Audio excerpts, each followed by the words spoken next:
এই ছোট্ট পরিবারে তোমাদের সকলকেই স্বাগত জানাই। তো বড়দের প্রণাম জানিয়ে আর ছোটদের বুক ভরা ভালোবাসা জানিয়ে আজকের ব্লগটি আমি এখান থেকে শুরু করছি। তো এখন বাজে 7টা। তো সকাল থেকে আমার ঘর ঝাড় দেওয়া হয়ে গেছে, তারপরে বাসন মাজা হয়ে গেছে, রান্নাঘর পরিষ্কার করা হয়ে গেছে। তারপরে আমি একটু গরম জল খেয়ে নিলাম, ঠিক আছে, ঠান্ডা লেগে আছে। তো গরম জল খেয়ে এখন আমি আর একটা কাজ করব, সেটা হচ্ছে আমাদের যে বাইরের ড্রেনটা আছে সেই ড্রেনটা পরিষ্কার করব। কেননা আমাদের পাশে প্রচুর বাঁশ বাগান আছে, সেখানে বাঁশ গাছের পাতা পড়ে তোমার ড্রেনটা জাম হয়ে গেছে। তো দেখো তোমাদেরকে দেখাচ্ছি জাম হয়ে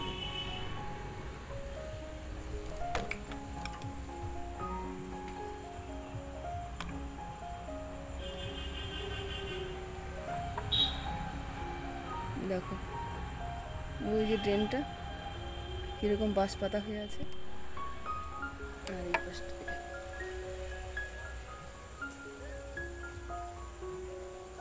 ধরেই ওরকম হয়ে আছে। তো আজকে ভাবলাম যে পরিষ্কার করে নিই। তো আজকে হচ্ছে সানডে, তো ছেলে মেয়েদের স্কুল নেই, তো রান্না বান্নারও চাপ নেই সেরকম। তো দেখো আমার ছেলে মেয়ে এই যে দুজনেই শুয়ে আছে। পাপা পাপা গুড মর্নিং, দেখি মশারিটা সরা। পাপা উঠে পড়ো।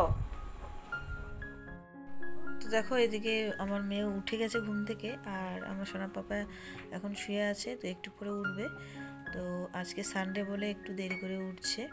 আর আমি দেখো বাইরে চলে গেছি। তো বাইরে যে আমাদের যে হরি মন্দির আছে, তো সেই দিক দিয়ে আমি উঠবো। তো আমাদের যে মেঝেটা আছে, যে তলায় আমরা থাকি, তো তারই সমান সমান এইদিকে সাইডে ড্রেন করা আছে। তো ড্রেনটা একটু উঁচু জায়গায় আছে, তো এই জন্য একটু উঠতে কষ্ট হয়। তো আমি মন্দিরে একটু ধরে একটু উঠবো। আর এইদিকে দেখো আর্থিনও আছে, তো ভয়ও লাগে। তো আর ধরার মতন এক সাইডে কিছুই নেই, তো তবুও আমি এভাবেই ড্রেন পরিষ্কার করি। তো ড্রেনটা পরিষ্কার না করলে দেখো কত নোংরা জমা হয়ে গেছে। তো আমার হাজব্যান্ড ছিল তখনও পরিষ্কার করে গেছে। তো এরপরে আমি এই যে নোংরা হতে এই যে আমাদের যে বাঁশ ঝাড় আছে, তো বাঁশ ঝাড়ের জন্য পাতা পড়ে অনেকটা ড্রেনটা দেখো জ্যাম হয়ে গেছে, আর জলটাও একদম কালো হয়ে গেছে। তো চলো তোমরা দেখতে থাকো আর আমার পাশে থেকো। আর আমার ভিডিওটি যদি তোমাদের ভালো লেগে থাকে তাহলে প্লিজ একটা লাইক করে দিও, আর চ্যানেলটিকে সাবস্ক্রাইব করে দিয়ে আমার পাশে থেকো। তো তোমরা না পাশে থাকলে কিন্তু আমি একদমই এগিয়ে যেতে পারবো না। তো প্লিজ একটু সাপোর্ট করো আর আমার পাশে থেকো। তো চলো দেখতে থাকো তোমরা। তো বন্ধুরা আমি ড্রেন পরিষ্কার করে আসলাম, এরপরে আবার কাজ আছে। তো স্নান করতে যাব, তার আগে হচ্ছে আমি আমাদের যে রান্নাঘরে যে এই বালতিটা আছে, এঁঠো বালতিটা, সেই বালতি সব এঁঠোগুলো ফেলে দিয়ে আসি। তারপরে স্নান করে এসে পুজো করে এসে তারপরে তোমাদের সঙ্গে কথা হচ্ছে।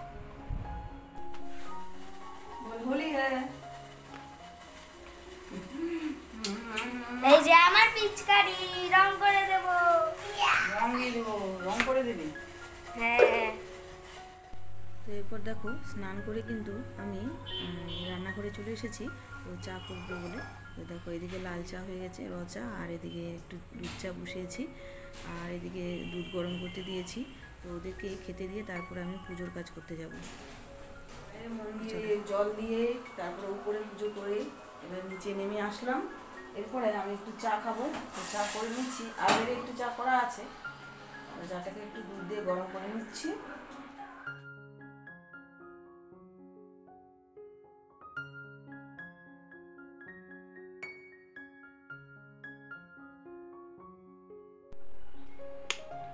তো বন্ধুরা এখনও বিছানা গুছানো হয়নি, তো আমি চলে এসেছি বিছানা গুছাতে একটু চা খেয়ে। তো চলো তাড়াতাড়ি বিছানাটা আমি গুছিয়ে নিই।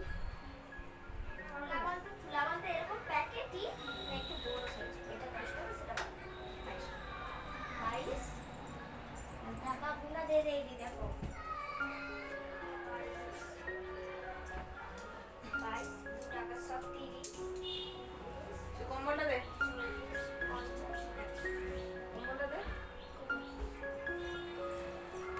আর এতে ওই ঝাড়ু টানতো তো এখন আমি ভয়েস ওভার করছি। আর প্রচণ্ড পরিমাণে আজকে বৃষ্টি হচ্ছে, মানে সন্ধ্যের দিকে বৃষ্টি ঝড় হচ্ছে আর কারেন্টও চলে গেছে। তো চলো আমি এদিকে আমার ছেলে মেয়েকে একটু মুড়ি মাখিয়ে দিচ্ছি, তো ওরা খাবেন। আর না কিছু খেতে দিলেও কিন্তু ওরা কিন্তু একদম খাবে না, না খেয়েই থাকবে। আর দেখছে হচ্ছে কার্টুন, তো কার্টুন দেখতে দেখতে একটু মুড়ি খেয়ে নেব। তারপরে এরপরে আমি যাব হচ্ছে উপরতলায়, ঠিক আছে। তো উপরতলায় এখনও কাজ হয়নি, তো আমি তাড়াতাড়ি ঘরটা ঝাড় দিয়ে নিই। তারপরে হচ্ছে তোমার ঘরটা মুছামুছি করব, কারণ হচ্ছে আগামীকাল মানে দোল উৎসব। তো চলো তোমাদেরকে দোল উৎসবের শুভেচ্ছা জানাই। আর দোল উৎসবের জন্য আমাদের হচ্ছে ঘরে পূর্ণিমা পূজা হবে, মানে দোল পূর্ণিমা বলে এটাকে। তো প্রত্যেক মাসে মাসে আমাদের যে পূর্ণিমা হলে পূর্ণিমা পূজা হয়। তো আজকে আমি এই উপরতলাটা মুছে রেখে দিচ্ছি, কেননা সকালবেলা উঠে কিন্তু মানে দোতলার কাজ আর করা হবে না, মানে দুটো তলার কাজ একসঙ্গে করা হবে না। আর এদিকে ব্রাহ্মণও সকাল সকাল চলে আসে, তো আজকে এই জন্যই আমি ঘরটা মুছে নিচ্ছি। তো একটু কাজ এগিয়ে যাবে, এই জন্যই ঘরটা পরিষ্কার করে নিচ্ছি আজকে।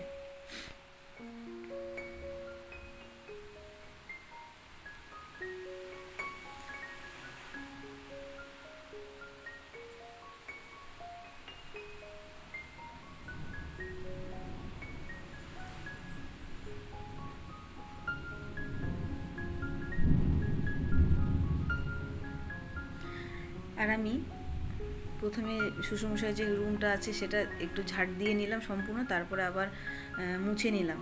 তারপরে মোছার পরে আবার এক সাইডে তোমার এগুলো কাজ ঝাড় দিচ্ছি, মানে একটু করে ঝাড় দিচ্ছি, আর গিয়ে আবার রান্না বান্না করতে হবে, তো তাড়াতাড়ি হয়ে যাবে। চলো আজকে রবিবার, কিন্তু তবুও আজ কাজের চাপ আছে, কেননা বাচ্চাদের আবার স্কুলের ড্রেস আছে, সেগুলো ধোয়া কাচা করতে হবে। তো আগের দিনে আবার কিছু জামা কাপড় আছে, সেগুলো ধুতে হবে। তো বন্ধুরা, এখন কত জামা কাপড় কেচে চলে এসেছি। তো জামা কাপড় কাচার আগে আমি এই যে দেখো এই হাঁড়িতে ভাত বসিয়ে দিয়েছিলাম। তো জামা কাপড় কাচতে কাচতে ভাত হয়ে গেছে। তো আমার মেয়ে একটু দেখছিল যে ভাত হয়েছে কিনা, তারপরে এসে দেখছি ভাত হয়ে গেছে।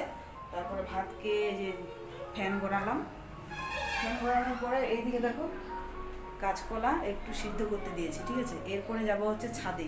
ছাদে বাচ্চাগুলো ওরা গেছে হচ্ছে ছাদে, তো হালকা হালকা যেগুলো বালতি আছে সেগুলো নিয়ে গেছে, তো আমি এখন যাব। তো দেখো আমি ছাদে চলে এসেছি, আর আমার মেয়ে কিছু জামা কাপড় আর স্কুলের ড্রেস, এগুলো ব্যাগ, এগুলো রোদে দিয়ে চলে গেছে নিচে। তারপরে আমি এসেছি ছাদে, এগুলো রোদে দেবো। আগের দিনও আমি কিন্তু এত জামা কাপড় কেচেছিলাম। তো একজন দিদিভাই কি দাদাভাই হবে, তো নামটা ঠিক জানি না, তো আমার জামা কাপড় কাচা দেখে কিন্তু ভয় পেয়ে গেছে। তো তাকে আমি থ্যাংক ইউ জানাই কমেন্ট করার জন্য আর আমাকে সাপোর্ট করার জন্য। তো আমি সত্যি কথা বলতে নিজের শরীরের কথা না ভেবে কিন্তু আমি সব কিছুই কাজ করি, তো পরে আমি নিজেই ভুগি। তো চলো, সংসারের জন্য করতে গেলে কষ্ট করতেই হবে, সব মেয়েদেরই একই নিয়ম। আর এদিকে দেখো আমি নিচে চলে এসেছি, আর কিছু কলা বলেছিলাম না সিদ্ধ করেছি, তো আজকে একটু কাঁচকলা সিদ্ধ করে বড়ার মতো ভেজে রান্না করব, তরকারি করব। মানে কাঁচকলা না একদমই খেতে ইচ্ছে করে না, আমার ছেলে মেয়ে তো একদমই খায় না বললেই চলে। তো এইভাবে আজকে একটু রান্না করে নিচ্ছি, দেখা যাক বাচ্চারা যদি খায় তো ভালো। তো চলো রান্নাটা করে নিচ্ছি। আর একদিকে তোমার আলু সিদ্ধ দিয়েছিলাম আমি ভাতে, তো সেই দিকে, আর একদিকে হচ্ছে ডাল করেছি, দেখো মুগের ডাল। তো চলো রান্নাটা করে নিই। আর কাঁচকলার এই যে তরকারিটা করব, আর কিছু টমেটো আছে সেগুলো কেটে নিচ্ছি। তো টমেটোর চাটনি করব, কারণ বাচ্চারা একটু পছন্দ করে। তো দেখো আমার কিন্তু কাঁচকলা তরকারি হয়ে গেছে আর চাটনিও হয়ে গেছিলো। তো দেখো চাটনি হওয়ার পরে আমি একদম ভালোভাবে গ্যাস ওভেন ভালো করে মুছে নিচ্ছি। তো প্রত্যেক দিনে আমি এরকম করি, রান্নাবান্না করে সব কিছুই পরিষ্কার পরিচ্ছন্নভাবে রেখে দিই। আর এই যে জানলাটা আছে, জানলাটা তো প্রচুর পরিমাণে তেল চিটে হয়ে যায়, তো মাঝে মাঝে সপ্তাহে সপ্তাহে করি এগুলো, মানে সার্ফ দিয়ে। তো আজকে একটু এমনি মুছে নিলাম। খাওয়া হয়ে গেলো, আর এদিকে দেখো সবাইকে খেতে দিয়েছি। তো বন্ধুরা, আমাদের খাওয়া দাওয়া কমপ্লিট হয়ে গেছে, বাসন মাজাও কমপ্লিট হয়ে গেছে। এরপরে আমরা একটু রেস্ট নেব, ঠিক আছে। তো অনেক কাজ করা হয়ে গেছে সারাদিন, তো একটু রেস্ট নেব। এই যে দেখো আমার সোনা বাবা এই যে খেলছে। তো ঘুমোতে যেতে বলছিলাম, ঘুমায়নি, এখন ওকে ঘুম পাড়াবো। আমি না ঘুম পাড়ালে ও কিন্তু একদমই ঘুমাবে না, ঠিক আছে। আর এদিকে আমার মেয়েও শুয়ে পড়েছে। আর দেখো মশারি খাটিয়েছি দিনের বেলা। বাইরে এই যে দেখো আমাদের এখানে বাস ছাড় আছে তো পাশে, তো সেদিক থেকে প্রচুর পরিমাণে মানে মশা ঢুকে যায় ঘরের ভিতরে। আর আমার সোনা বাবা এই যে পিচকারি, দেখো পিচকারি কালকে খেলবে, পিচকারি না রং। তো চলো, তো এরপরে দেখো আমরা একটু রেস্ট নিয়ে চলে এসেছি হচ্ছে ছাদে। তো জামা কাপড়গুলো এগুলো তুলে নেব, শুকনো হয়ে গেছে। আর এই যে জামা কাপড় কেচে প্রচণ্ড পরিমাণে ঠান্ডাও লেগে গেছে। আর সকাল সকাল শ্যাম্পু করে নিয়েছি, তো ড্রেনটা পরিষ্কার করেছি, আবার বাথরুমও পরিষ্কার করেছি। তো এই জন্যই শ্যাম্পু করেছি। তো অনেক দিন ধরেই মানে 1 সপ্তাহ হয়ে গেছে শ্যাম্পু করা হয়নি। মানে আগে আমি সপ্তাহে 2 দিন শ্যাম্পু করতাম, তো যত বয়স বাড়ছে তত শরীরটা যেন একদম খারাপ হয়ে যাচ্ছে, মানে অসুস্থ হয়ে যাচ্ছে। তো এই জন্যই আমি একটু সপ্তাহে সপ্তাহে শ্যাম্পু করি। তো চলো, আর এরপরে দেখো চলে এসেছি হচ্ছে নিচে। তো জামা কাপড়গুলো রেখে দিয়ে আমি আবার ঘর ঝাড় দিচ্ছি। তো বিকেল হয়ে গেছে যেহেতু, তো ঘরটা ঝাড় দিয়ে নিই।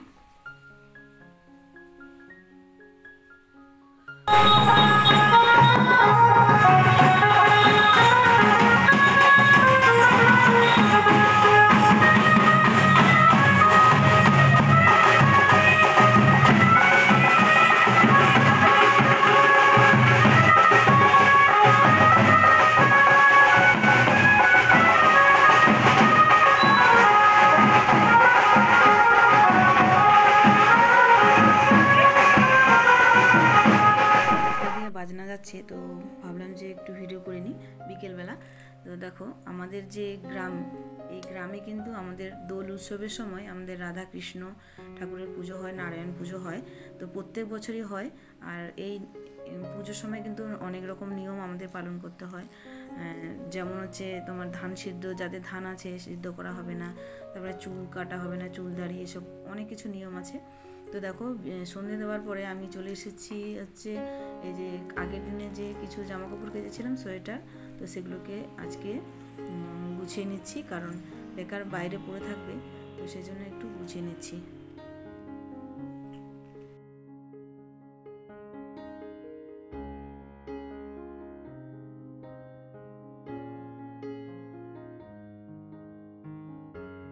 দেখো এটা হচ্ছে আমাদের উপরতলা, এটা গেস্ট রুমের মতো হয়ে গেছে, আত্মীয় স্বজন আসলে এখানে থাকে।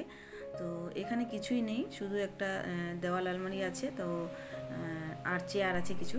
তো দেখো ওগুলো গুছিয়ে তারপরে আমি নিচে চলে এসেছি। নিচে একটু চা করবো, শ্বশুরমশাই এসছেন, সন্ধ্যেবেলা একটু চা করে দিতে হয়, প্রত্যেক দিনই চা করে দিই। তো চলো চাটা খেয়ে নিই।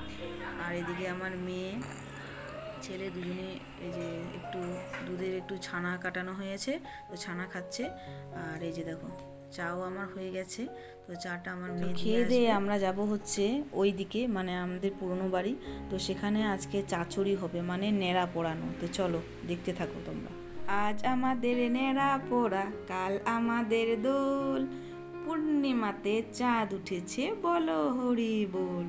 তো দেখো চাঁদটা কত সুন্দর লাগছে।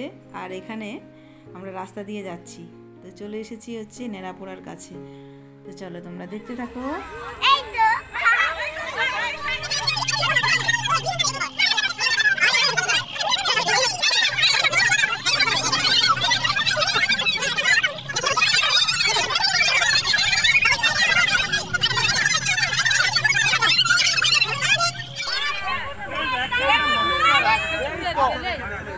পুরাও না, একদিকে পুরাইলে হলো।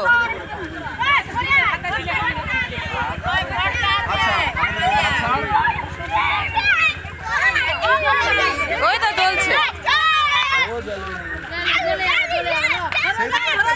সরে যাও, দাঁড়া না তুই, পাপা সরে যা।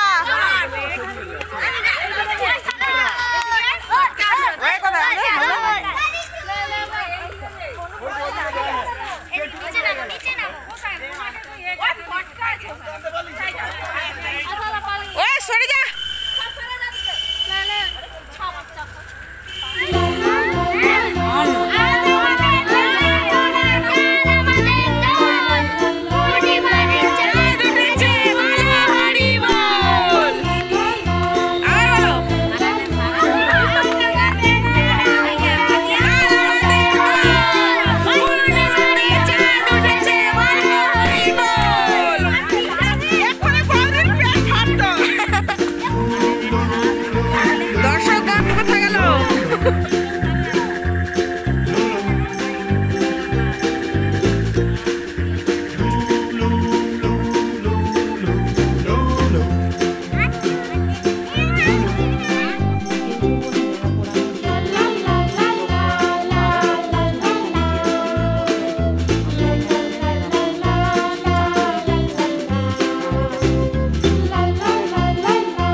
চলে এসেছি ঘরে। তো আজকের ভিডিওটি আমি এখানে শেষ করছি। যদি ভালো লেগে থাকে তাহলে একটা লাইক করে দিও আর চ্যানেলটিকে সাবস্ক্রাইব করে দিয়ে আমাদের পাশে থেকো। তো টাটা, বাই বাই।